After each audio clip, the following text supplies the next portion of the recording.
Hi viewers, welcome to தர்வின் vlog. இன்றைக்கி vlogல என்ன பார்க்க போகிறேன்னா, போஸ்ட்மார்ட்டம் டிப்ரெஷன் பற்றி தான் பேச போகிறேன். பட் அதுக்கு ஏன் நெயில் கட் பண்ணுற வீடியோ போட்டிருக்கேன்னு இந்த கிளிப்போட எண்டில் சொல்கிறேன். இப்போ பார்த்தீங்கன்னா, தம்பிக்கு நான் நெயில் கட் பண்ணணுன்னு சொல்லி ப்ரீ பிளான் பண்ணிட்டேன். ஸோ அவன் எப்போவுமே பகலில் தொட்டிலில் தான் தூங்குவான்.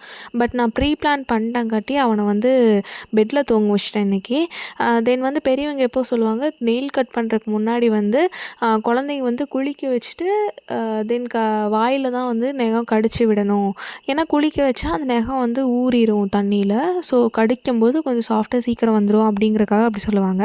பட் எனக்கு நகத்தை வாயில் கடித்தா பல் ரொம்ப கூசும். ஸோ நான் அதை பண்ண மாட்டேன். எப்போவுமே நெயில் கட்டர் தான் அவனுக்கு வெட்டி விடுவேன். பிறந்தப்புலேருந்தே நான் அவனுக்கு ஃபஸ்ட் டைம் நெயில் கட் பண்ணதுலேருந்தே அந்த பெரிய நெயில் கட்டரை யூஸ் பண்ணி தான் நான் அவனுக்கு நெயில் கட் பண்ணி விட்டுட்ருக்கேன்.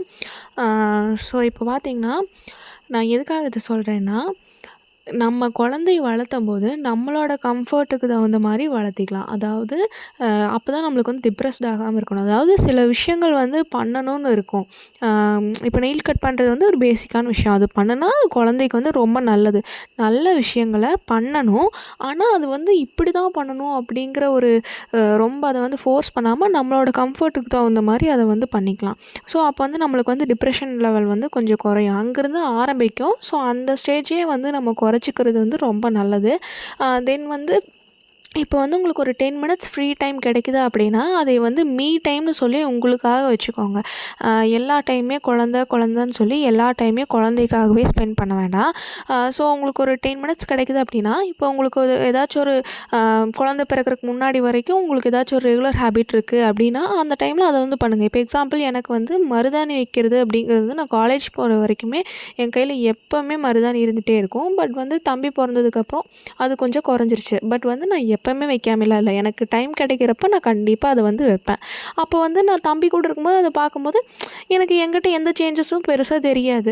நான் முதல்ல இந்த மாதிரியே தான் இப்போ இருக்கேன் அப்படின்னு எனக்கு பெருசாக எதுவுமே தோணாது. எனக்கு அந்த டிப்ரெஷன் அப்படிங்கிறது வரவே வராது. அதாவது நம்மளை செல்ஃப் லவ் அப்படிங்கிறது குறைஞ்சிருக்காது அந்த இடத்துல. ஸோ நீங்களும் அந்த மாதிரி உங்களுக்கு ஏதாச்சும் ஒரு ரெகுலர் ஹேபிட் இருக்குது, இல்லை உங்களுக்கு ஏதாச்சும் சந்தோஷமான விஷயங்கள் இருக்குது அப்படின்னா அந்த டைமில் நீங்கள் அதை பண்ண ட்ரை பண்ணுங்கள். இல்லை உங்களுக்கு இன்னுமே ஸ்ட்ரெஸ் லெவல் அதிகமாக தான் இருக்குது, எனக்கு அப்படியே ஸ்டார்ட் ஆகிற மாதிரி இருக்குது அப்படின்னா நீங்கள் மெடிடேட் பண்ணுங்கள். இல்லைனா யாராச்சும் பக்கத்தில் ஃப்ரெண்ட்ஸ் அந்த மாதிரி யாராச்சும் கால் பண்ணி பேசுங்களேன். பக்கத்தில் இருக்கிறவங்க கூடலாம் பேசுங்க. இந்த மாதிரி எங்கேயாச்சும் பக்கத்தில் இருக்கிற பிளேஸ்க்கு போயிட்டு வர்றது, இந்த மாதிரி உங்கள் மைண்டை உங்களால் எவ்வளோவுக்கு எவ்வளோ ரிலாக்ஸ் பண்ண முடியுமோ அந்த மாதிரி ட்ரை பண்ணி பாருங்கள். தென் இல்லை எனக்கு ரொம்பவே என்ன பண்ணாலும் டென்ஷனாகவே இருக்குது, இல்லை யாராச்சும் ஏதாவது சொல்லிட்டா எனக்கு ஒரு அழுகையாகவே வருது, இல்லை சின்ன விஷயம் சொன்னால் கூட அழுகையாக வருது அப்படின்னா, இது தீர்க்க முடியாத ஒரு பிரச்சனை அப்படிலாம் கிடையவே கிடையாது. நீங்கள் டாக்டர் கன்சல்ட் பண்ணி அவங்க சொல்கிற மாதிரியெல்லாம் நடந்துட்டீங்க அப்படின்னா உங்களுக்கு அது சீக்கிரமாகவே குறைஞ்சிரும். பட் உங்களுக்கே ரொம்ப ஃபீல் ஆகுது, நம்ம ரொம்ப டிப்ரெஸ்டாகவே இருக்கோம் அப்படின்னு சொல்லி ஃபீல் ஆகுது அப்படின்னா அதை சீக்கிரமாகவே டாக்டர்கிட்ட காமிச்சிக்கோங்க. ரொம்ப லெத்தாஜிக்காக விட்டுறாதீங்க. ஏன்னா எங்கள் பக்கத்து வீட்டில் ஒரு அக்கா அப்படி தான் அதை அப்படியே ஃப்ரீயாகவே லெத்தாஜிக்காகவே விட்டுட்டாங்க. அப்புறம் பார்த்தா அவங்க அவங்க குழந்த மேலேயே அவங்க வெறுப்பு காட்ட ஆரம்பிச்சிட்டாங்க. ஏன்னா இந்த குழந்த வந்ததுக்கப்புறம் தான் நான் இப்படி ஆகிட்டேன், எனக்கு செல்ஃப் லவ் இல்லாமல் போயிடுச்சு, என்னோடய டைம் ஒன்று இல்லாமையே போயிடுச்சு, எல்லாமே குழந்தைன்னு இருக்கிறேன்னு அவங்க குழந்த மேலேயே வெறுப்பு காமிக்க ஆரம்பிச்சிட்டாங்க. ஸோ இது பயப்படக்கூடிய விஷயம் இல்லை, ஜஸ்ட் ஒரு ஹார்மோனல் இம்பேலன்ஸ் அவ்வளோதான். ஸோ நீங்கள் ஸ்டார்டிங்லேயே நான் சொன்ன மாதிரி இருந்துக்கோங்க, இல்லைன்னா டாக்டர்கிட்ட காமிங்க, அவ்வளோதான். இதை பற்றி பெருசாக ஒன்றும் இல்லை. ஸோ இந்த மாதிரி மோர் வீடியோஸ்க்கு சேனல் சப்ஸ்கிரைப் பண்ணிக்கோங்க. தேங்க்யூ.